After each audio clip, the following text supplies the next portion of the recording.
Okay, I think that's it. That's it. Would like to call to order the August 8th, 2023 Columbia Borough Council meeting. Could I have a roll call, please? Council President Zink. Here. Councilperson Hoffman. Here. Councilperson Stahl. Here. Councilperson Fisher. Here. Councilperson Price. Here. Councilperson Littner. Here. Councilperson Burghardt. Here. Mayor Lutz. Here. Thank you. All right. Would anyone like to offer an invocation? If you would like to, please rise. Let us pray. Almighty God, we thank you for the beauty and the majesty that we see in your creation. We thank you for the opportunity to care for the world that you have made. We ask your blessing that it would be upon this group of people gathered here, that you would give them the great vision and enthusiasm for their work. Anoint their creativity, their ideas, their energy, so that even the smallest task may bring you honor. When they are challenged, guide them. When they are weary, energize them. May the work that they do and the way that they do it bring hope, life, and courage to all within this community. Lord, as they plan and share together now, may you guide them by your Holy Spirit and lead them into all truth. In Jesus' name we pray. Amen. Amen. Barb, would you like to lead us in a pledge? Allegiance to the flag of the United States of America and to the republic for which it stands, one nation, under God, indivisible, with liberty and justice for all.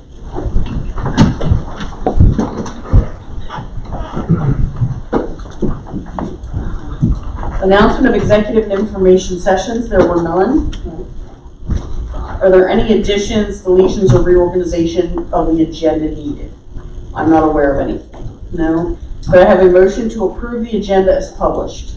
Second. I have a motion by Councilperson Kaufman, second by Councilperson Price, to approve the agenda as published. All in favor? Aye. Anyone opposed? Citizen comment, non-agenda items only. The first sign up we have is Brenda Hess. That is me. Okay. My husband and I are here to represent the residents. Come up to the microphone, Oh, I'm please. sorry. Yeah, I'm not used to this. that's all right. My husband and I are here to represent the residents of the 800 block of Houston Street and to get our block back. It's a mess down there. And however, we need help to do this. We're trying to do it ourselves and it's not working. So we need help to do this. Jack, is that microphone on? Yeah, I tapped it when I put it in. Yep. Okay. Usually I have a loud mouth, so you should be able to hear me. Okay?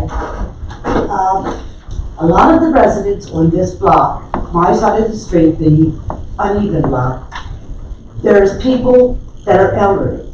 They're afraid to even do anything. They're afraid to even speak to the police when they come because they fear retaliation. And it's terrible. That's why they're still here.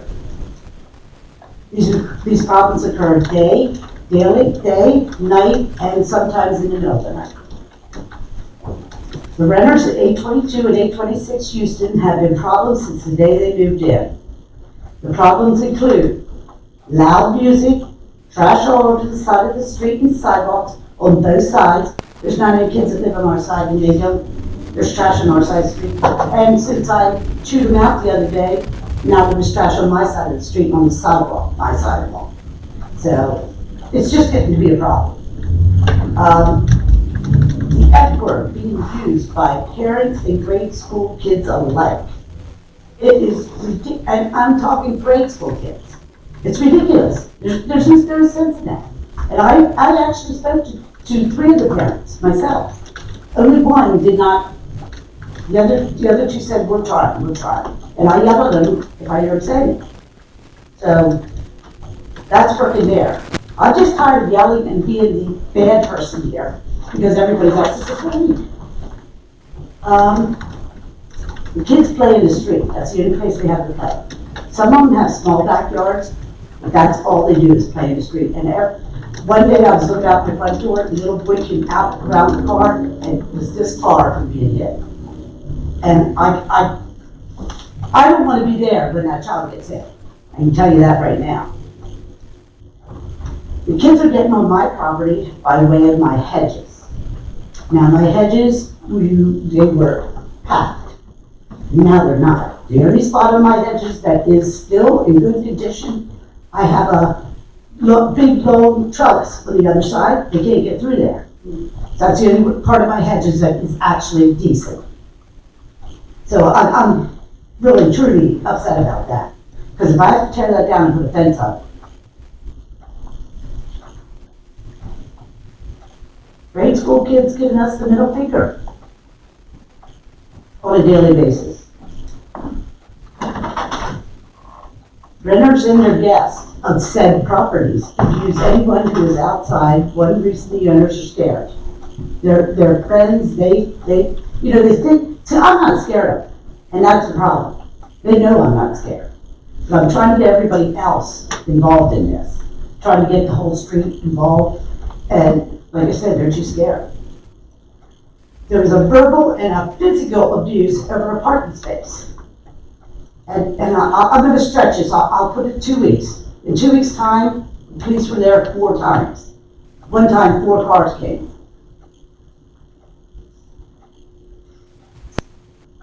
To the same property? Oh yes, it's the same problem. Same problem. 4 times, and I'll give you 2 weeks. It could. I think it was 10 days, but 4 times in 2 weeks. And one of the times I was running my house because I'm tired of it. Okay, and across the street, the people moved out at 824. There's trash bags piled this high in the back, and she's moved out over 2 weeks ago. And yesterday I took a picture of them. They multiplied. They had babies overnight because there's more trash bags out there now. And now they're on the side of the house. They're trying to put a dumpster out there. I'm just afraid that dumpster's just going to leak all kinds of crap over to my house. I'm really afraid of that because they have roaches. We've been here 10 years, and I like this town, I really do. I was born in Washington Borough, I really like this town. I lived in Manor Township all my life. However, my quality of life sucks right now, because I can't have the windows open during the day or night. I have to have my air conditioner running all night long. I'm sorry. That's okay. That's the 40 minutes. Okay, I don't have much longer. But what I'm saying is, even a night like tonight with the breeze blowing outside, no window open, no, not at all. So, I'm just, if these problems aren't addressed and are dealt with properly, you will be moving out of Columbia. So that's all I have to say. Well, I don't know if I should bring this up. I really feel bad. Chief Brommer, I don't mean this against you. But see, these are some of the responses the police gave to me. Kids can't read. I have no trespassing signs up. Kids can't read. Who is the adult here? And I wasn't yelling at the kids. There was another man across the street who just come down the street, sat over there and just started bouncing off. But who's the adult here? Tell me. I wasn't here the last time that you called, so this doesn't count. I had film shown of the kids going through my hedges, but that happened last week. I only found out about it 2 days before these guys came, and that happened last week, so that doesn't count either. So this is how I feel like nobody's doing anything to help us. Thank you. We have the addresses. We'll look into this. Okay. Would you mind stating your name again? Brenda Hess, Thank you. 825 Houston Street. Thank you. Thank you. If I may.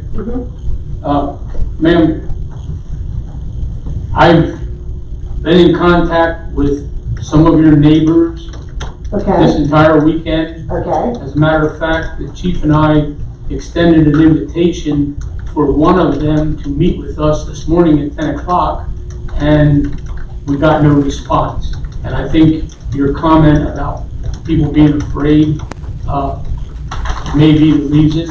I also talked with another resident, and there's also an issue around the corner on 8th Street. That's the gentleman that comes down, that's what I got involved with last night. And we have his name, and And his wife was in an altercation with the woman down the street. so, we talked about this Monday morning, Okay. and I'll be talking later about some other things, but we understand there's an issue up there with the code enforcement and the chief. We met, we discussed the problem in that neighborhood, putting something together. We would really appreciate if you would sit down and have a more in-depth conversation with us. If the chief can set it up, and Okay. even if you could get another neighbor or so to come along. Well, the people that were gonna come. And if you feel uncomfortable No, I don't. about coming down here, we'll gladly meet somewhere else. I feel comfortable, I've been down here before, okay? And it was about another problem, but that problem's taken care of. And my neighbor says to me, can you take care of those people next, over there, because she's scared. And I said, just wait until I get done with this property back here, then I'll help you with this one. But it's like nobody wants to do anything about it. Nothing. We're gonna see what we can do. Okay, I appreciate that. Thank you very much. The next sign up we have is Frank Daltrich.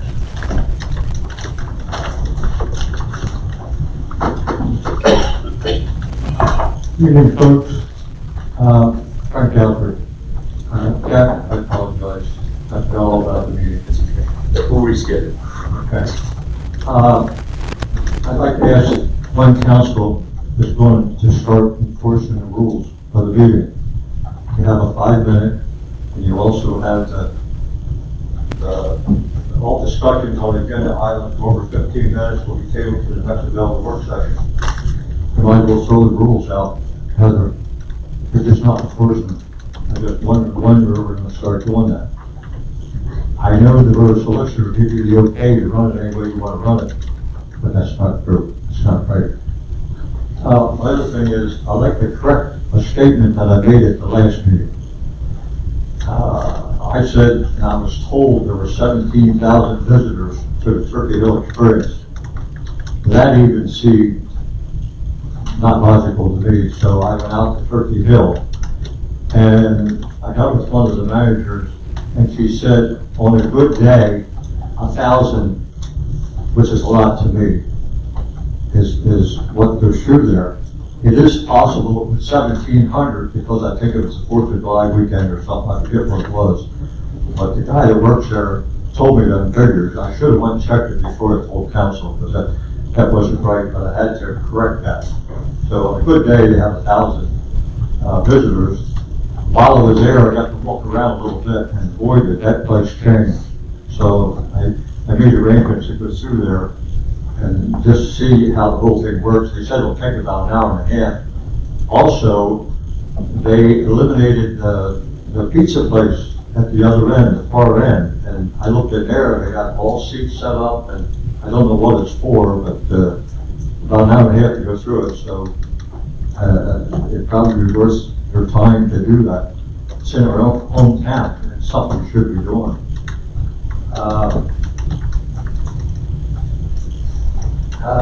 I also understand by getting on Facebook, we have 2 ladies on council that's going in the building business, Heather and Sharon. My one question to you is do they let you use a nail gun, or do you gotta use a hammer? I didn't touch it. No, they don't use it, it's all screws. Power tools. It's a screwdriver and the impact drill. How do you put your framing together? Screws. Oh, screw gun. I'm sorry, I missed that. And I got to use the masonry drill. That was good to see. Yeah, I did that one too, that was. I know, right? It was pretty loud, I had to use yours. Touch tools I never thought I would in my life. We got to use the saw. I wondered how much they would let you do, how much. They let us do everything. But that's great. I'm really glad to see you do that. Thank you. Yes. I got some others, but it's for the other, for later in the meeting. Thank you. The next sign up we have is Brad Chambers.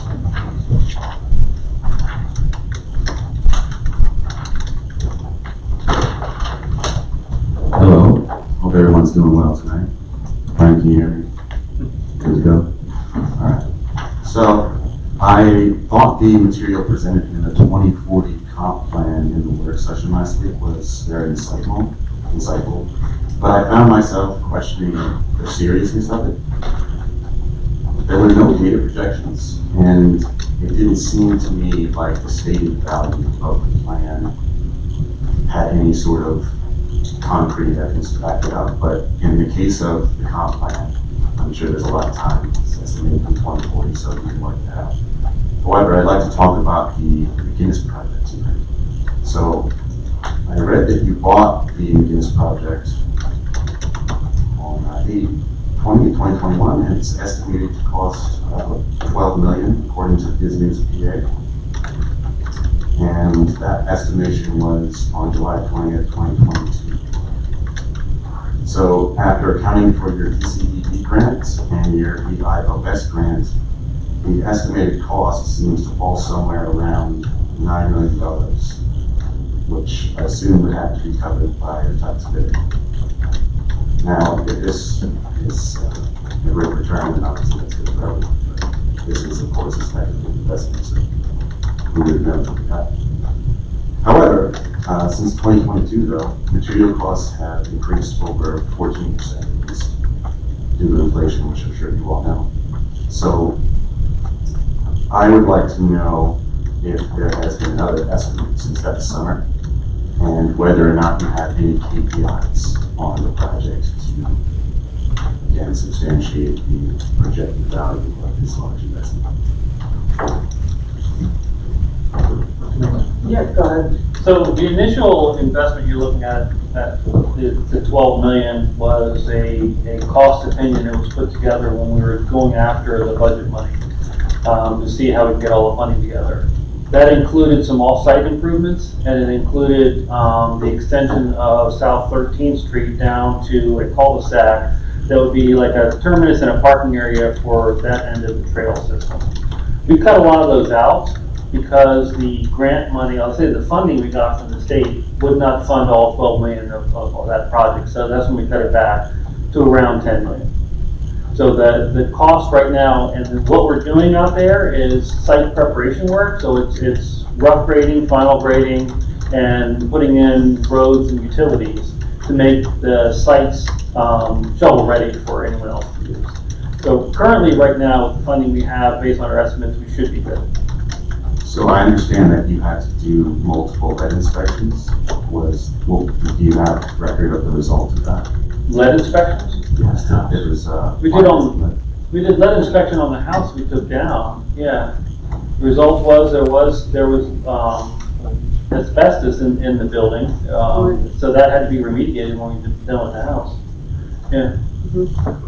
There was a more recent lead inspection though out there, wasn't there, with somebody went out to? They found, sorry, you're correct, they found lead in the soil sample, and that was at the western edge of the property where the old Pickles convalescent home was. And lead was because those buildings, when they were demoed, they were all pushed into the basement, and the sample hit the construction debris and picked up some of the lead from the construction debris. So we know where that is, and it's right where the old buildings are. Okay. I'm sorry to come back to this. I didn't give you an answer. I didn't, the information you just gave me. But are you confident that your original estimate is still? Would you say that it's 60% accurate, 40% accurate? What would you say? I thought I did answer. I said I feel like the money that we have from the state and the other funding is adequate to put in everything we need to do. Yeah. 10 million, 2023. Yeah. Okay. Thank you. Yeah. Mark, if I may, this is a little confusing.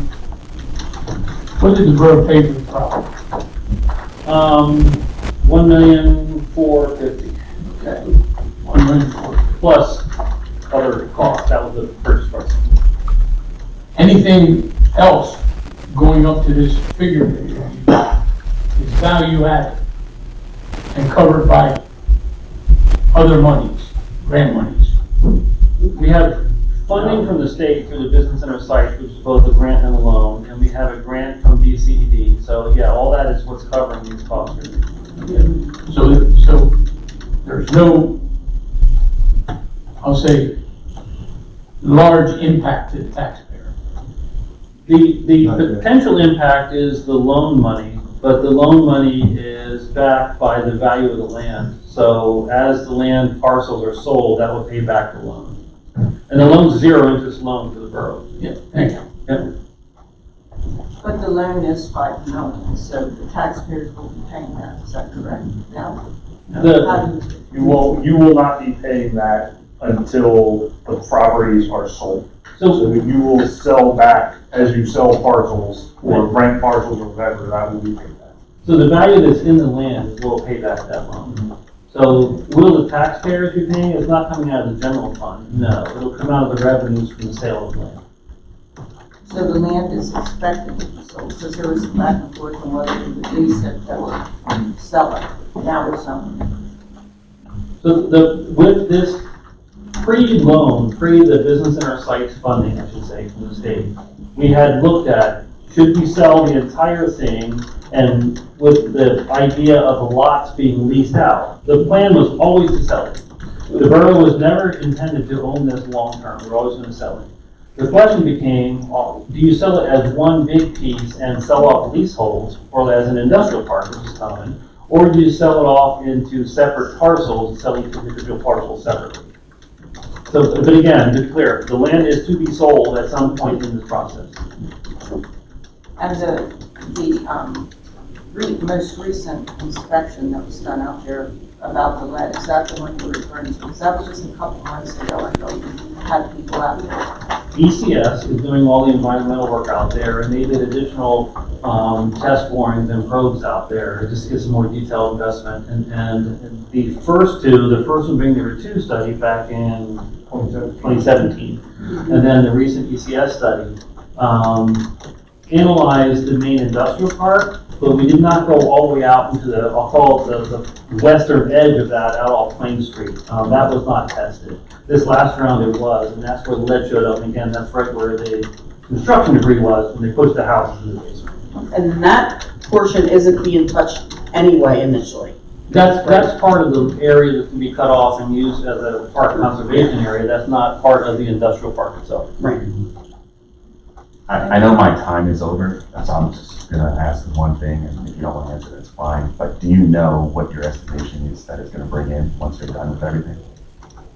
I do. I don't want to misquote you. We had a pro forma prepared for this whole site, so I can tell you what the estimates are. But they're thought through, calculated estimates. But yeah, there's a real estimate on it. That we had to get that, and that's what the state funding was based on.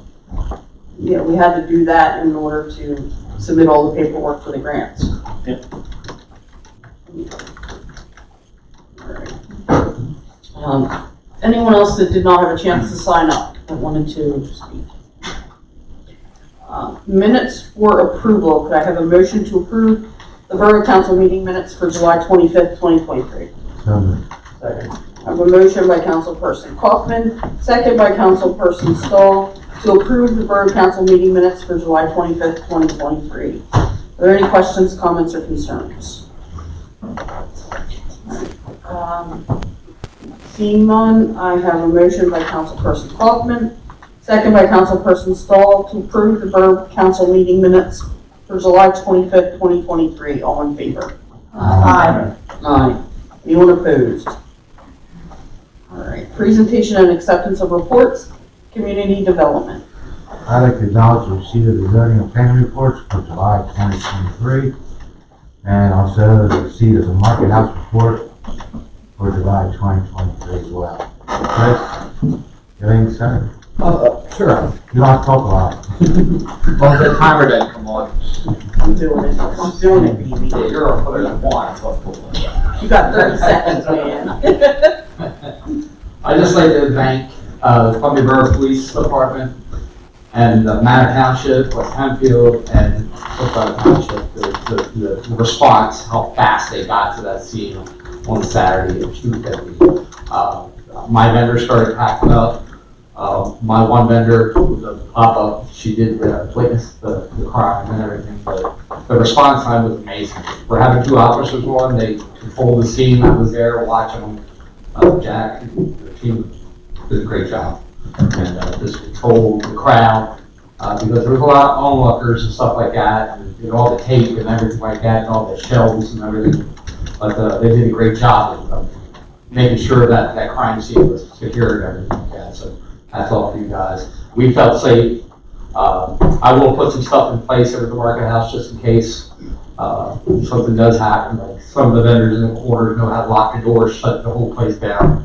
But from there, but I don't want us to panic, because panic, will push people away from the market. So just with subtle little things that we can do better in case something does happen over there. But great job, and full control of the whole scene. So other than that, stay busy.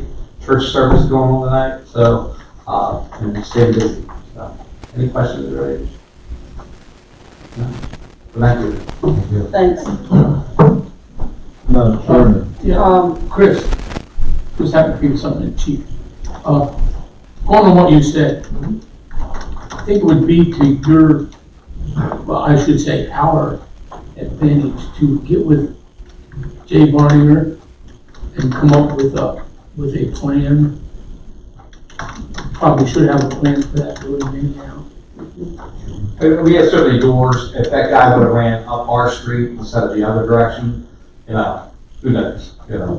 But we What should, we would have done. we should have a plan, and just like the plan, if you have a large event in there. And Yeah, I've been over here when they did the Makers Market, and that was a fantastic setup, and constant monitoring, and I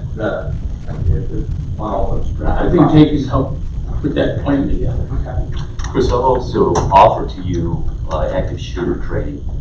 So I have a number of staff members who are certified in teaching and instructing them.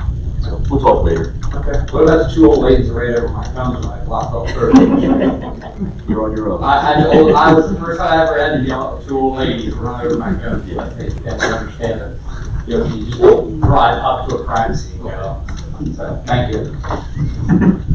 And no, it wasn't me. Oh, I got you. Madam Chairman. Very good question. Very much about the reported companies. Down at the under community development project updates.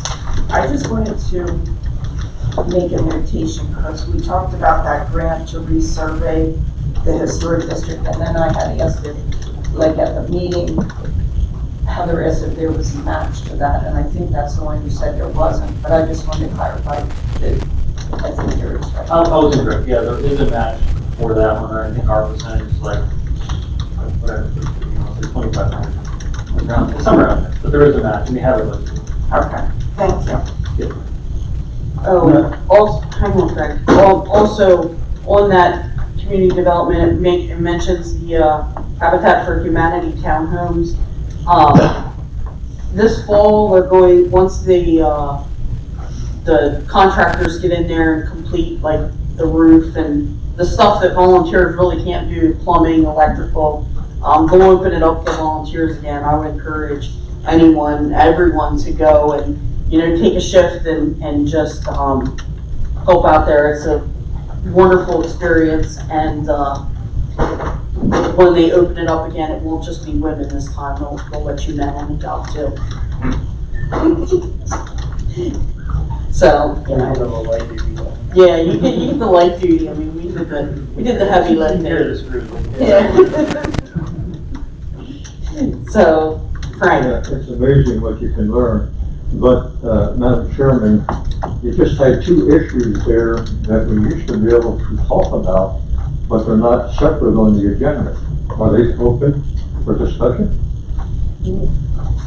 We're acknowledging reports. What? You had the one, there's nothing for the police, the mayor, or the police chief, and I don't see a separate thing for the market house. The market house is the report that we just acknowledged. And you did all three of them at one time. You don't usually do that. No. This is, we've not changed how we acknowledge our reports. I think what he's asking is, Chris got up and gave a presentation for the Market House, but he's not understanding that the Market House report is included in his. Yeah, that's what we acknowledged. And the mayor will speak later. Yeah. They're later on. Yeah, they're later on. It's under 8A. Both issues had private discussion where I didn't get a chance, or the public didn't get a chance to comment on them. That's not, the point of the public comment is to have input before we make decisions and before we vote. It's to express your thoughts before we make decisions. That's the whole point of commenting on agenda items. We're not making any decisions, we're not voting at this point. We're acknowledging receipt of reports. So that's all we're doing here. But that's not what happened.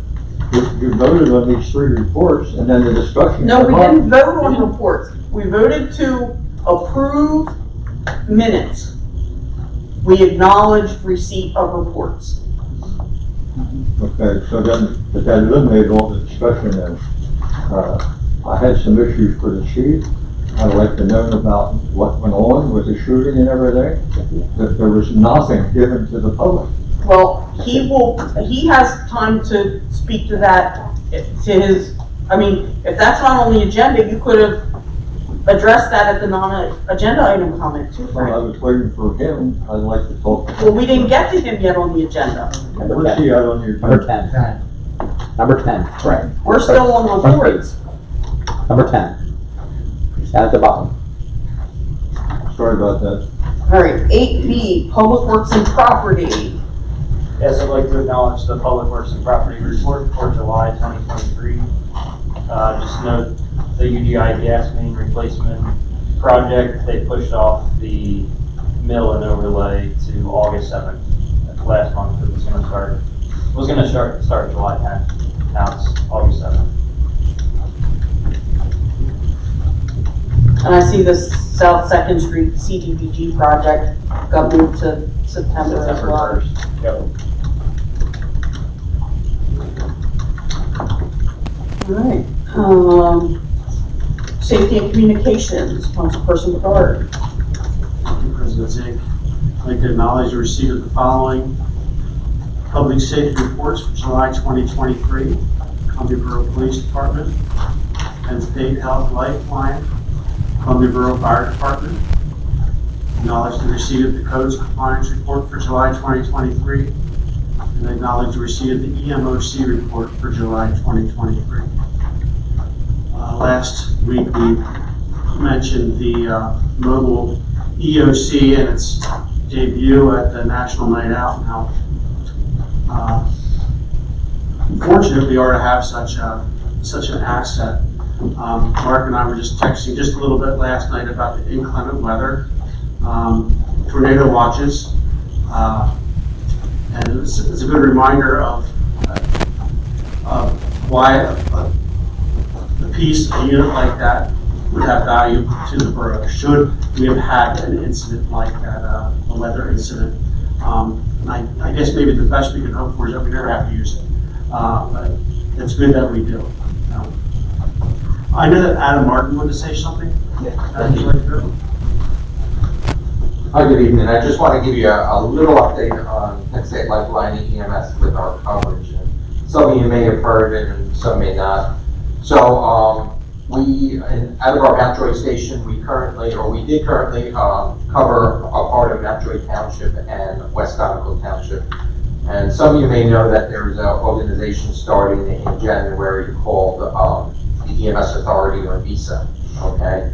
So we were going to lose those slivers of municipalities January 1st. We were notified a couple of days prior to that we lost those municipalities, which is not a really big deal to us. We were asked to put in proposals for Penn Township, Manheim Borough, and the rest of Rapido Township because they did not want to go with the EMS Authority. So Penn State Lifeline put in a proposal as well as a couple of other EMS agencies. And we were picked to serve those communities with EMS services. So January 1st, we will be starting EMS services. We will be putting a whole separate ambulance 24/7 in that harbor. So we will not be pulling ambulances from other municipalities. So I just wanted to update you on that if anybody has any questions. I know it's been in the news. So we like to be as transparent as possible. So that's what's happening. We are excited. We are excited about that. The municipalities didn't really want to go with the authority. They have their reasons. So, and then the other thing is, last Thursday we had a very interesting bridge meeting. Mark was at. Derek, you would appreciate this. We are not to drive over the Senator Bridge. So we were told by PennDOT if we have to go to York County, or York County comes here, we must turn off our lights and sirens for the mile ride over the bridge, because the damage to the bridge is in the center of the bridge, in the middle of the bridge. So, why do lights and sirens make because what happens is when you go lights and sirens, people pull to the right and we're driving the ambulance in the middle of the bridge. And that's putting stress on the bridge, so we're not to do that. So very interesting. So if someone dies because you couldn't go lights and sirens, they can I did ask them that, and right now our policy is going to stay the same, lights and sirens. There was also a huge discussion with the fire apparatus on the bridge. So, PennDOT took the information and said we'll circle back with you.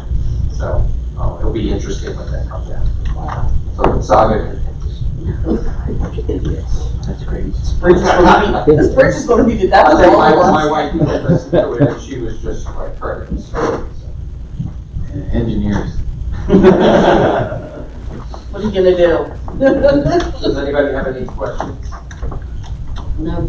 Thanks, Adam. All right. Have a good night. Thank you. All right. Presentations. Yes, Frank?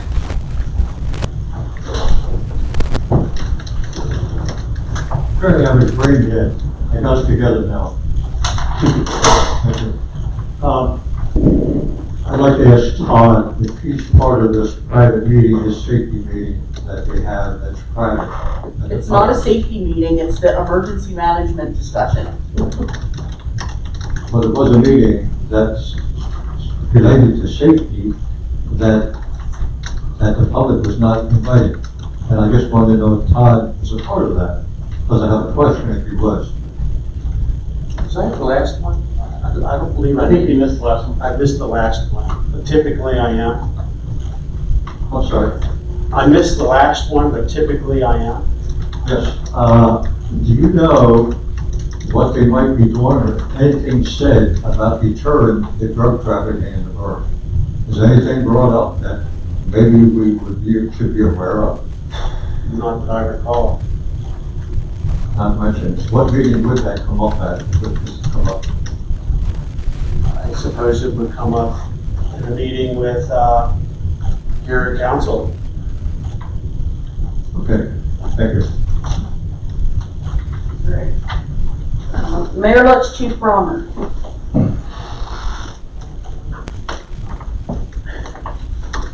I'm not going to make any comments about ongoing police investigations. I can't do that.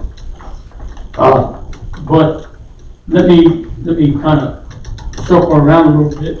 These folks were so gracious to come in today. If you read the newspaper lately, you watch the news, get on social media, you'll see that practically every day there's some kind of major incident going on. And it's not, it's all over the country, it's all over Pennsylvania, it's all over Lancaster County, and sorry to say, it's starting to hit Columbia Borough.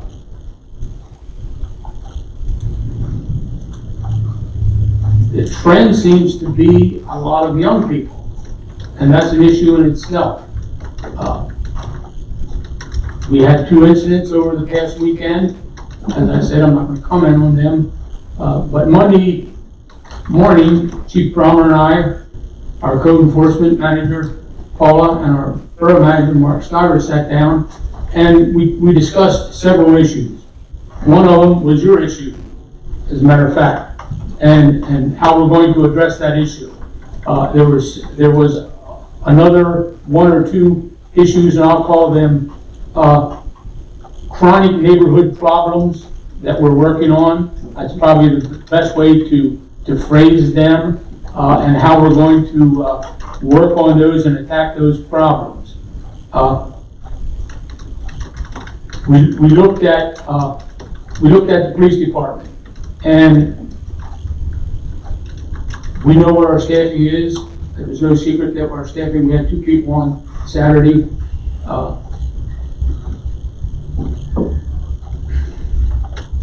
We looked at our equipment, our cameras. We feel as though our street cameras, our in-car cameras, and our body cameras are all to acceptable levels. We're in good shape there. Could we have a camera on every corner? That sure would be nice, but we all know that that's financially impossible. Can't do that. We do know that a lot of residents have cameras. We also know that a lot of those cameras aren't operational. Subscriptions run out, they're out of a state of repair and all.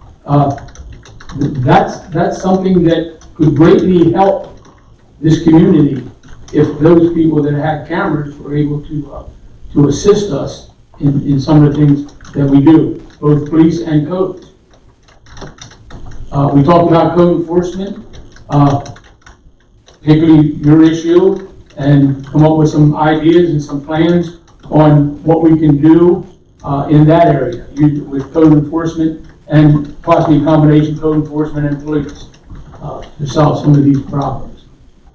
We talked about a lot of things. One of the big things that came up, and the chief can attest to this, so many times when there is a code issue or a police issue and our folks go out to talk to someone, no one wants to talk. And you mentioned fear. No one wants to talk. Even the victims don't want to talk for fear.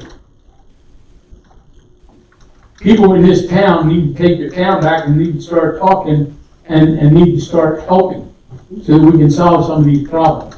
We are willing to meet with anybody, anywhere.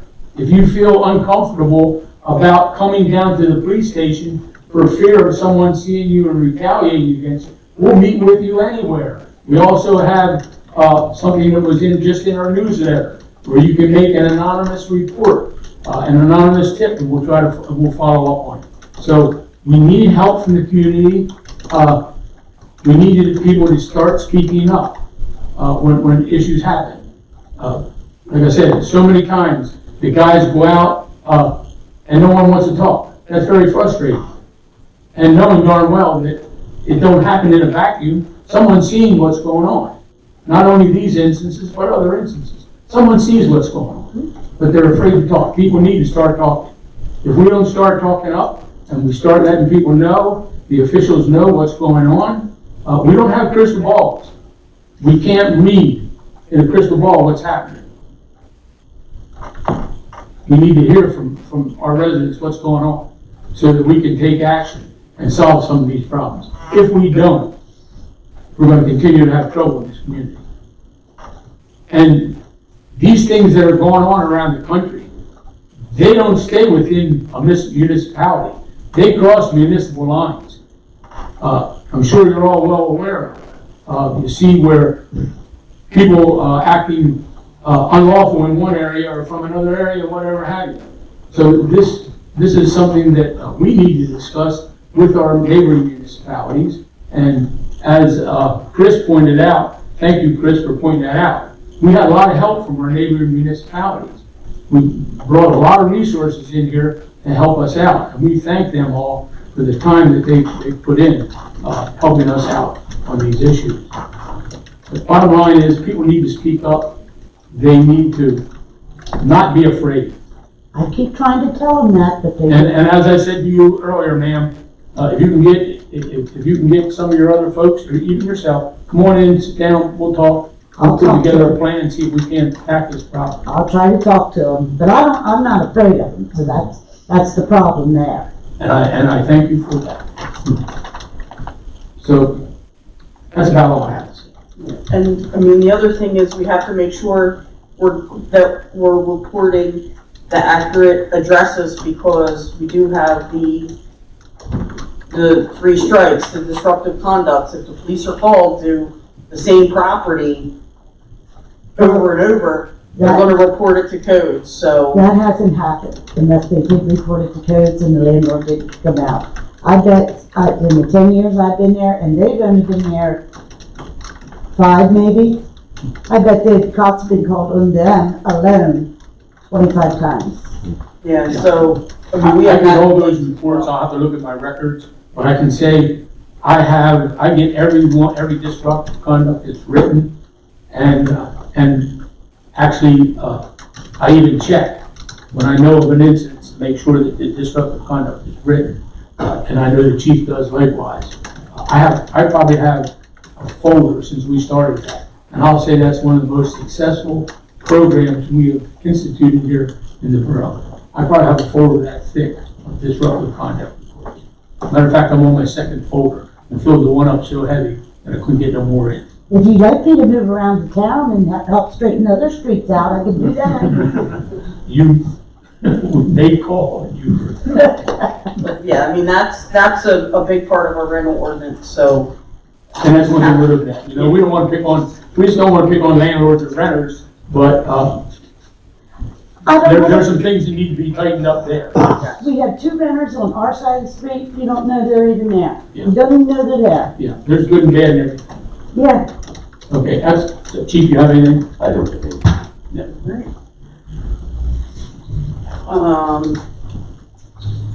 Next, all right, we're up to action items. 11A. Can I have a motion to approve the bill payments? I have a motion by Councilperson Kaufman, second by Councilperson Stahl, to authorize the bill payments. Are there any questions, comments, or concerns on that? On those? I didn't have anything like that. All right. Seeing none, hearing none. I have a motion by Councilperson Kaufman, second by Councilperson Stahl, to approve the bill payments. All in favor? Aye. Anyone opposed? All right. Do we have the checks to sign? All right. Next, could I have a motion to approve the full public security release being held for 132 Locust Street project in the amount of $97,300.50? Second. I have a motion by Councilperson Stahl, second by Councilperson Price, to approve releasing the full public security being held for 132 Locust Street. This is the deposit that we require to be held. Derek always, they set it and we get it for the projects till we're sure that all of the public improvements have been completed and that we don't have to do anything. In this case, CS Davidson agreed that everything is done and that we are able to release this security. If I could ask you to amend the motion, I didn't have a chance to talk to Sharon today in zoning. There seem to be some outstanding issues with the Shade Tree Commission's approval of the tree and the planter box they were using down there. I thought that would be addressed before it was on tonight's agenda, and it may have been, but I'm not sure. So to be safe, I still think you can move forward with the release tonight, but I'd like you to amend the motion to say pending Shade Tree approval of the tree and planter box. Are you guys okay with that? Yep. Okay, so the amended motion is approve the full public security release being held for 132 Locust Street in the amount of $97,300.50 pending the approval by the Shade Tree Commission. All in favor? Aye. Anyone opposed? All right. Next, could I have a motion to approve the reduction of the public security being held for the Locust Street apartment project located at 315 Locust Street, the amount of $6,560 to provide a remaining security balance of $8,585. Second. I have a motion by Councilperson Stahl, second by Councilperson Price, to approve reducing the public security being held for the Locust Street Apartments project. Again, work's been completed. CS Davidson says we can reduce it, so this is just reducing it, and still more will be held for the final touches. Are there any other questions, comments, or concerns on this one? All right, I have a motion by Councilperson Stahl, second by Councilperson Price, to approve the reduction of the public security being held for the Locust Street Apartments project located at 315 Locust Street, the amount of $6,560 to provide a remaining security balance of $8,585. All in favor? Aye. Anyone opposed? Next, could I have a motion to approve hiring Rio Whitworth as part-time security crossing guard for the Columbia Borough Police Department beginning at the non-uniform 2022 contract rate of $17 per hour, contingent upon successful completion of the required background check, medical exam, and drug screening. I have a motion by Councilperson Price, second by Councilperson Stahl, to approve hiring Rio Whitworth as part-time crossing guard. Does this put us at full staff? It does. You didn't say. I know, I can tell. Yes. I didn't hear you. I would say yes. We'll mumble it, yes. Any questions, comments, or concerns? No? I have a motion by Councilperson Price, second by Councilperson Stahl, to approve hiring Rio Whitworth as part-time crossing guard for the Columbia Borough Police Department, beginning at the non-uniform 2022 contract rate of $17 per hour, and contingent upon successful completion of the required background check, medical exam, and drug screening. All in favor? Aye. Anyone opposed? All right. Next, we have been asked to consider a special event request for the Cumulus Media 96.1 SOX Radio to host the annual Santa's D Toy Challenge on Jump Handle at the entrance to the bridge from Monday, December 4th through Friday, December 8th. This is an annual event. You have the information in your packets. Does anyone have any questions, comments, or concerns? How many years has this been going on now? Long time. A long time, yeah. I guess I do. Does anyone have any reservations about would there be extra traffic on the bridge, and is it a good time to advocate that location? So when we had our meeting with PennDOT, what they talked about was concern over overweight vehicles, being over the 10-ton weight limit. The number of vehicles under that is not a concern for them. I mean, that came up also when we were talking about should there be an incident on 30 and they need to redirect people onto the bridge, that can be a problem. It's like, no, the volume on the bridge isn't the problem. So good question. To my knowledge, I have never seen or heard of the backup on the bridge. The traffic wanting to.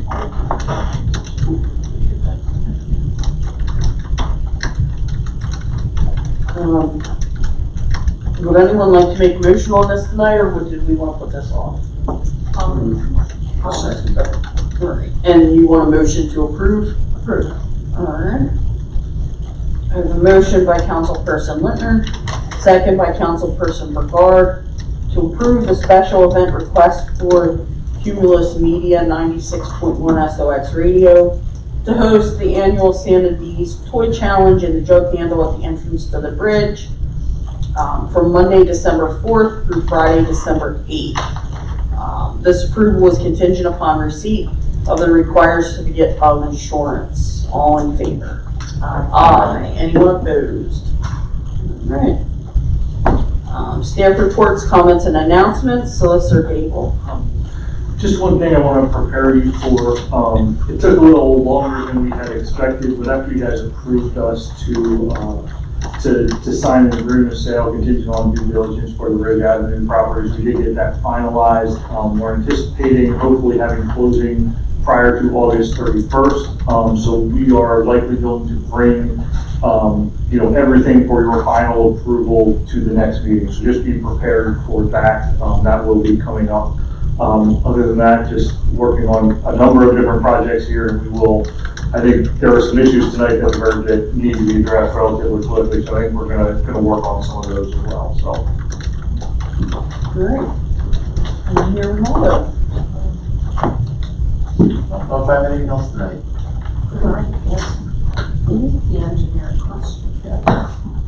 I was looking over after the presentation you gave about Walnut Street, and I just had a question about that I couldn't quite understand from the diagrams, and I hadn't given much thought to.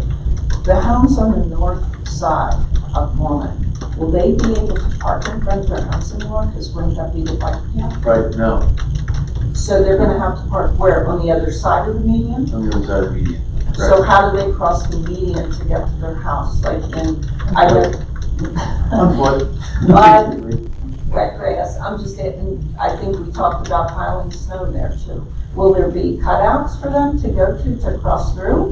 It's definitely not something that we're addressing in this kind of preliminary design phase. If that's something that council wants to see in the final design, we could do some pathways cut across that, that's something we could do.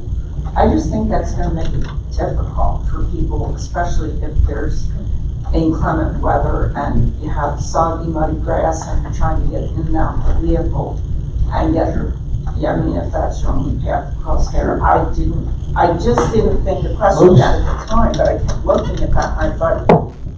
It really dives, and we didn't get too far into this on Thursday night, but it actually dives into another maybe objective that we've discussed previously. A lot of those homes, especially on the northern side, do have garages and parking in the roof. Okay. So I understand that most people park on the street, but for a large percentage of them, there is opportunity for private parking and their own pathway. So I understand it might not be as it is right now, but I think they have a good spot to park. Okay, thank you. We also have a public lot. Yeah, I'm just saying if you have groceries home, you might not want to carry them with public lot. And then I've also heard people here saying that Commerce Street lot was not intended for residents originally to park there. It was intended for trail people and that, so I guess. Intent is one thing, a public use area is another. Follow me. I think so, but I'm just. I mean, anybody, it was built with the intent as an overflow with a trail. Right. But anybody being a free public lot, anybody can park there, which I think a lot of the residents do park there. Yes, I do too. It's not posted as like a certain amount of time or anything like that. Secretary Actually, I do have one more piece. I'm sorry. One piece I wanted to add, just because we did discuss at the prior meeting and at a prior meeting, and Sharon, you and I actually specifically talked about having Lancaster County Housing Redevelopment Authority come in here and maybe do a presentation on their sidewalk assistance program. No need for a presentation. I pretty well got it all bundled up, and I did want to announce what it is. The program that they have would offer a 50% match, so it's up to $3,500 cap to pay for sidewalk replacement for any individual who meets the low to moderate income standard. Okay, it has nothing to do with our CDBG areas.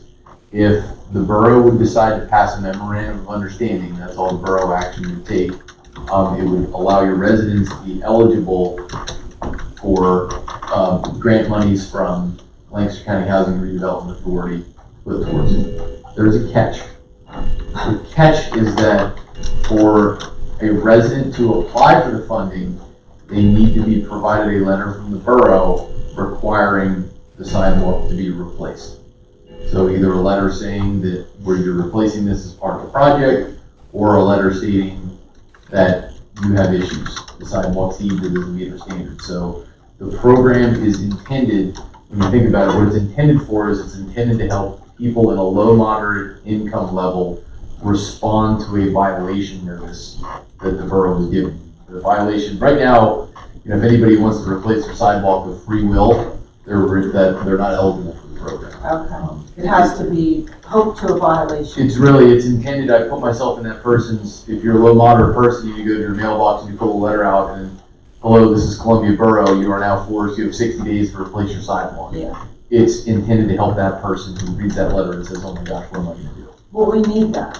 Sure. I think we need that, and I don't see a problem with the borough backing a letter if they want the sidewalk fixed. So, I don't see a problem with it. How long is this just in place forever, or is there a limit on it, or? No, there's no timeline right now, it's just a current assistance program. So there's no expiration date, no pot of money that I'm aware of, they're whoever applies for it. So how do we move forward on that, as a council? You would need to pass a memorandum of understanding. And what I will do is, I just shared the information with Mark, Peter, and Jake earlier today when we met, so I'm happy to share that information with council. You can read about the program. Again, I recommend you pass the memorandum of understanding, at least make the residents eligible for it. Thank you. Yeah. But we're not currently citing people for non-compliant sidewalks. Right. And we talked about that today in our meeting, and that's kind of the catch. I think let's do step one, and I agree with it. Let's get the memorandum of understanding between us and the Housing Redevelopment Authority. And then two, my thought, Sharon, was if we know a project is coming up, we may be able to sit down and meet with the residents, let them know this is coming, let them know they're about to get a letter, and hand them the brochure and information ahead of time, so they're not caught, hey, this guy got cited, but rather they knew that we were about to do a project on that street, and then there's some assistance to help them with their sidewalk. So I think we can try to approach it in a way that might not seem so harsh. But we would have to cite them in order for them to participate. We have to let them know that their sidewalks in violation, they need to get fixed. We have to almost do like a notice of violation. Right. Okay. All right, well. Yes, I mean, this isn't really the public comment time. This is. It's up to you if you wanna indulge me or not. Yes? What, so who, does the borough own the sidewalk or does the homeowner own the The homeowner. homeowner owns the sidewalk? They don't actually know. We're diving into a deep well. Right, yeah, we've discussed this a lot in the last several, recently. Go ahead. You want me to go ahead?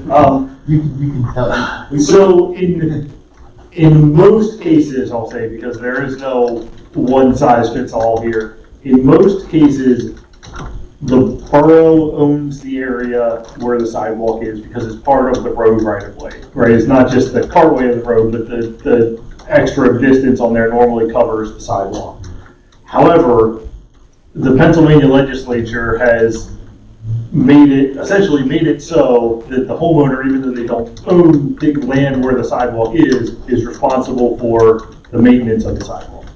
As odd as that sounds, that's kind of, at least my understanding of that issue. It's an odd thing for sure, but that's kind of where we've fallen on at this point. Yeah, the way I've read the borough code is the borough code gives the municipality the authorization to make the curb and the sidewalk the responsibility of the property owner. This is why you have a curb and sidewalk ordinance, which states that the property owner is responsible for the maintenance, upkeep, installation. of curb and sidewalk. It's kind of how the chain goes. Interesting. Madam Chairman, in listening to our lawyer, why did the borough just put a curb in Boston Street? Why did the borough workers do that? So I can answer that one, Frank. That came part of an appeal for a code violation. And in working through with this resident, we had an attorney present with us during this appeal process. We felt like it was cheaper and most efficient to go ahead and work with the property owner because there were some issues with the road water getting up on the sidewalk, causing weeds, and we're trying to figure out who did it. And rather than spending a lot of money to do all the engineering study, we thought, you know what, our public works crew, go ahead and install that curb and have him repair his sidewalk. Especially since we've been having the discussions and are in the process of rewriting the sidewalk ordinance, saying that the borough is going to be put responsible for all the curbing. So we had already had that discussion, so we thought, you know what, this is a fair compromise in the middle of what could have been an expensive legal discussion. We thought this was a reasonable compromise on that one case. Was we following the rules? Were we following the rules? Were we following the rules? We were following the rules, Frank. Yes, we were, absolutely. Doesn't sound like that to me. It's absolutely following the rules. When you're in the middle of dealing with a potential legal action, I think it's reasonable to see if you can come to a compromise rather than spending a lot of money on attorneys fighting things. I think that's a fair way to do business. Especially when council has already made the policy, we've already made the policy announcement that we are going to take care of curbs. So why not do it now rather than wait for that official signature on the ordinance? I guess as long as you follow the rules and it's for everybody, I probably wouldn't have a problem with it.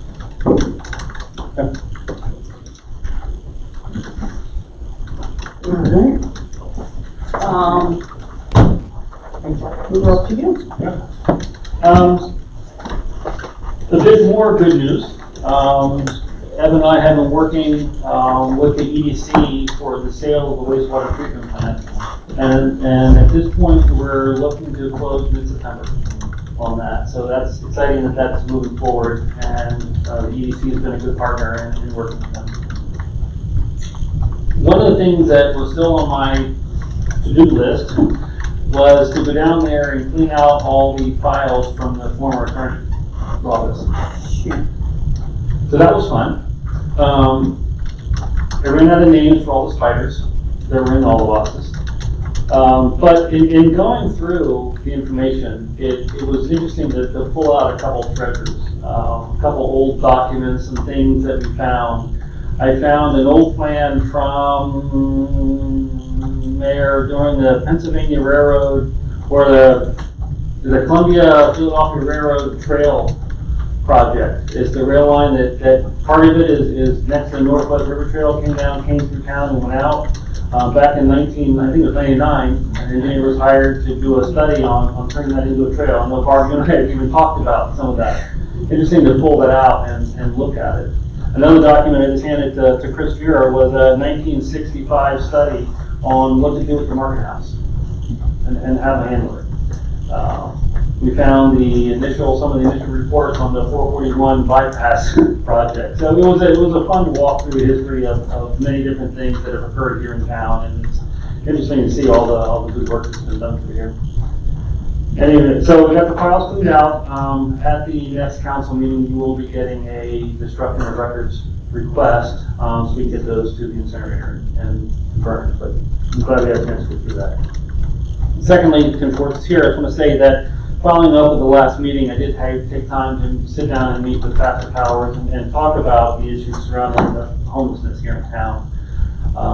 I'll say it again, we'll keep saying it, this is a complicated issue, and I think it's going to be a community outreach effort to really find good positive solutions on how to work forward. I won't say how to solve it, I don't know if that's ever the way to resolve it completely, but I think we're going to keep working forward to come up with plans on how to one, help these people get back on their feet, and two, protect the integrity of the downtown. So thank you, Tim, for bringing that issue up, and we're going to keep working forward to keep addressing this issue. We have some more meetings planned when we'll get together with another team to really talk about addressing it community-wide throughout town. Marcus, take us a step further. Tomorrow morning, the Lancaster Intermunicipal Committee is going to discuss homelessness. What is it, 13 municipalities in western Lancaster County, and next Wednesday, the Lancaster County mayors will also be discussing the homeless issue with the hopes of the two groups getting together. So we're taking this even to a larger extent. Because we know they're traveling from one place to the other. And there's been a noted increase here, and we're trying to just figure out what we can do to manage that situation. Is what we said. I know we talked about the PA 462 bridge project. I just want to mention again that we are in fairly constant connection with PennDOT, their consultants, the engineers. We have met several times with regards to emergency response on the bridge.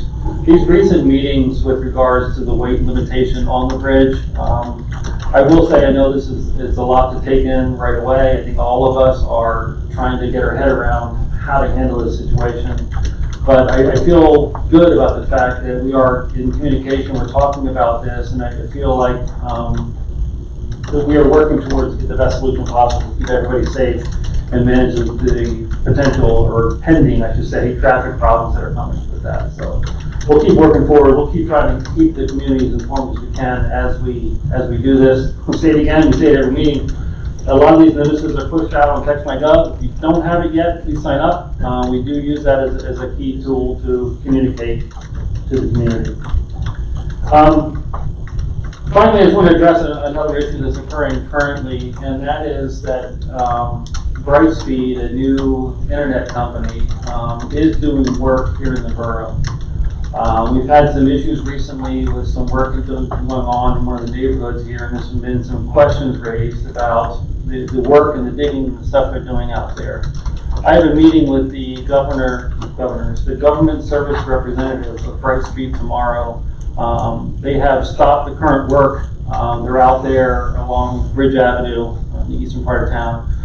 We have stopped the work currently, and we're sitting down to talk about where they can go, what they can do, and how they can do it, and then make sure that all the residents in the area and in the next areas and the next ones that we'll be working on are properly informed ahead of time so that people understand what's coming and how it's going and where they're allowed to work. So if anyone has concerns about that, please contact us. We'll try to address it, but we'll stay on top of it and try to work through with them to make sure this goes in as smoothly as possible.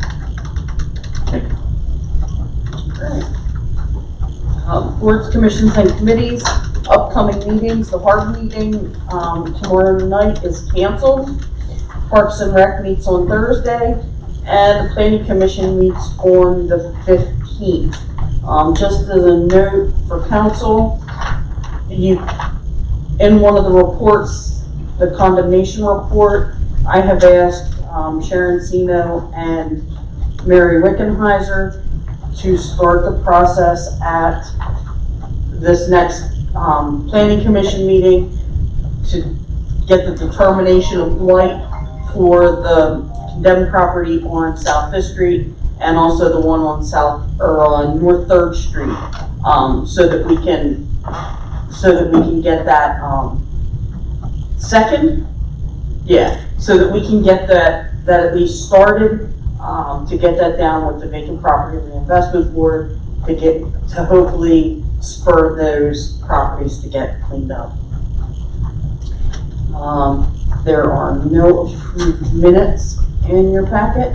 We are up to Borough Council comments, and we'll start with Councilperson Stoll. Columbia Cat Action Team will have a meeting here tomorrow evening in Borough Hall starting at 5:30. Councilperson Kaufman. Councilperson Fisher. Nothing. And I just want to say you know, yes, Sharon and I did go and do the Habitat for Humanity thing, but I also want to point out that the previous weekend, Councilperson Fisher and Councilperson Price were actually volunteering their time at the Fifth Street community event. They were down there, spent the day there, and this weekend, actually Saturday, while we were up at the Habitat Project, Councilperson Price was actually working one of the stands at the Market House because the vendor was not able to be there in the morning. So, you know, we're all kind of doing stuff that, you know, so thank you for stepping up, because, you know, nothing kills the market more than closed vendors, closed stands. So, you know, anything we can do to keep those stands open and running is what we're gonna do, so sell that sauce. Were you selling wine too? No, I'm not allowed to sell it. Okay. Couldn't sell it. So, yeah, the next meeting at 7 PM on August 22nd, council will hold a regular meeting. Could I have a motion to adjourn? I have a motion by Councilperson Price, second by Councilperson Stahl, to adjourn the meeting at 8:16 PM. All in favor? Aye. Anyone opposed? We're adjourned. We have checks to sign, guys. Who's gonna have 50 at least this year? Like, yeah, that's nuts. And they, I had their